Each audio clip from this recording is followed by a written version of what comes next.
Hello, everybody. It's me. You're watching EmTV Live. I'm Emily. Thanks for joining me. I wanted to pop on here today and, first of all, just wish everybody a really happy and safe and fulfilling holiday season. I know that this time of year, I think, is so multifaceted because we have typically a lot going on. There's a lot of events, there's a lot of things to do. You're prepping your home for the holidays. You're either maybe prepping to travel or prepping to host. There are many people getting caught up in the consumerism aspect of this time of year and what they need to buy and for whom they need to buy it for. And I just want to invite everybody to slow down, to really check in with what is really important. And I had this interesting situation happen yesterday where I came home from the gym and was typically going to make my smoothie, shower up, and get going, go, go, go, go, go. And I had this just urge in my body to just go sit by the fireplace. And in my head, I was thinking oh, I should go take a shower. I should get going. And it was well, why don't you grab your computer and sit by the fireplace for a while and just chill? So it had me thinking about this concept of allowing life to guide us, right? I think what happens is we are so often trying to guide life. We try to control life. We try to establish or say what it's supposed to look like or what we're supposed to do or how it's supposed to be. And yesterday was just this beautiful practice of allowing life to guide me. And there's something really liberating about that for me. And so my invitation for you guys is to just at least ponder it. Whether you put it into practice or not is totally up to you. But to just ponder, what would it mean for life to guide you instead of you attempting to guide life? Can you let life lead? And I say that from a place of when you look at nature, when you look at the universe, the planets spinning in orbit, it does it automatically, right? It takes care of itself. Nature left undisturbed sustains itself. Life wants to guide us. Life wants to take care of us. We are wired, life is wired for abundance and prosperity and health and healing. And I think so often as human beings, we muddle in that. We try to get our hands in it and fix it and shape it the way that we want it to be. And I think there's just this beautiful opportunity for all of us, especially this time of year, to just let life lead us. What does it mean for you to just be guided by life instead of you trying to guide life? Can you let life guide you? So that's my invitation for you guys, to just let life lead. What does it truly look like to surrender your desire to control?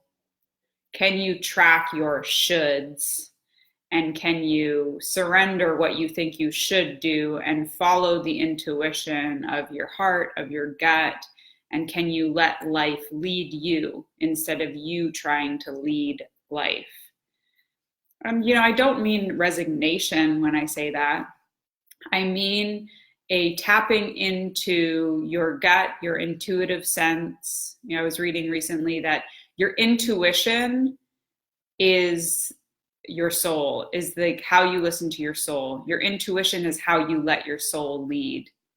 And so, perhaps a mundane example yesterday of me being all sweaty and thinking I should go take a shower and allowing myself to just grab my computer, do some work in my sweaty gear and sit by the fireplace because I intuitively felt that that's what was needed in that moment.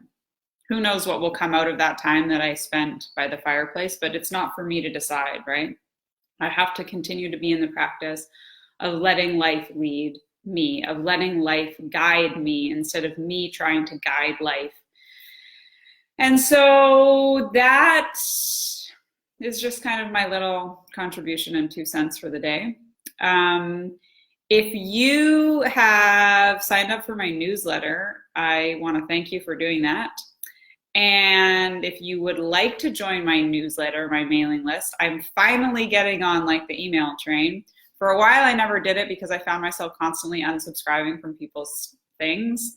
And then I realized, well, there's a few people that like I really do love to follow and I really do love to know what's going on with them.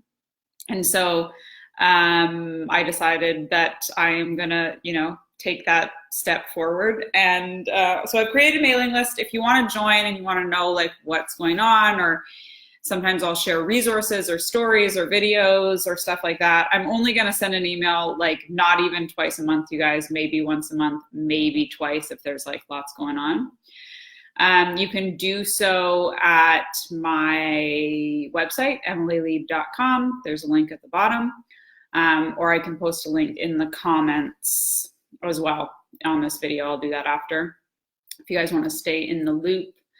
One of the other parts of this time of year that I find so multifaceted is, I don't know about you guys, but I find that I am constantly this time of year reflecting on like the year that passed, on where I'm at in my life, and I'm constantly in like creation and dream mode of what it is that I want to see for the future. And sometimes it's really small things. Like I feel like every year my New Year's resolution is to drink more water, try to keep it simple, and then sometimes it's really big things. Like if you have been following along, you may know that I've just launched a new mastermind called the Conscious Rebel. And it's going to be a mastermind, a group coaching program that runs from February to October of 2020. And that was like a really big, kind of like a big leap for me. I've never done and offered a program like that. And I'm really excited about it. And it's also really scary because there's like the fear of failure and like, what if, it doesn't come through? What if no one wants to do it? What if I don't put in the effort to make it happen enough? And this is me again, trying to like lead life through the bit, me trying to like guide it and make it happen instead of just like surrendering and ideally allowing it to happen. So anyways, I, just on that note, just sharing about like, what are you thinking about for the coming year? What is it that you want to create? What are the small things, like maybe drinking more water? And what are the big things, like maybe getting your body in shape, or starting that new venture you've been thinking about, or just quitting some of the bad habits that you have, or starting some new healthy habits, whatever it is, cliche or not. How is it that you want to enter this new decade? What is it that you want to create? What are you longing for? What are you dreaming for? What would truly be fulfilling for you? And how can you support yourself to bring that to fruition? So there is also a 2-day event that I have coming up in January, guys. It's called Empower 2020. So this is just another kind of jumpstart that I am facilitating here in Victoria, January 18 and 19. And I notice even in this moment that I feel like nervous to bring it up, or what I'm present to is that I hate being salesy. I hate selling people stuff. And I am a stand for possibility. So my invitation is, if you're watching this video, you probably know a little bit about me. You've probably seen some of my videos before. You might be a little bit familiar with some of the work that I do. And it's my hope that if I introduce a program that I'm running, or a 2-day, or the mastermind, it's my hope that you guys see it as an invitation for you to continue to create possibility in the container of support that I can provide as a coach for you in your life. That's where I'm coming from. And if you're not interested, that's totally cool. And if you are, then you can join the mailing list. You can send me a private message. We can get on a phone call and have a chat. I would love to hear from you guys. I'd love to know what your dreams are for the coming decade, for this coming year, how you plan to support yourself. What are you excited about? And what do you think about that concept of letting life lead you? Where do you allow life to lead you, or where are you muddling and trying to control, and where are you trying to guide life instead of letting life guide you? That's what I got for you guys today. I hope that you're having a beautiful, lovely December and that you're getting ready for your holiday season in whatever way you celebrate. I hope that it's truly fulfilling for you, that it's safe, it's fun, it's happy, it's joyful, and I will be back soon. I'd love to hear from you guys. Thank you so much for watching. Thanks for being here. I love you all, and I wish you just the best day, best week, best rest of your week ahead, and a happy holiday season. I'm sure you'll see me on here again soon. Lots of love. Ciao for now. Bye.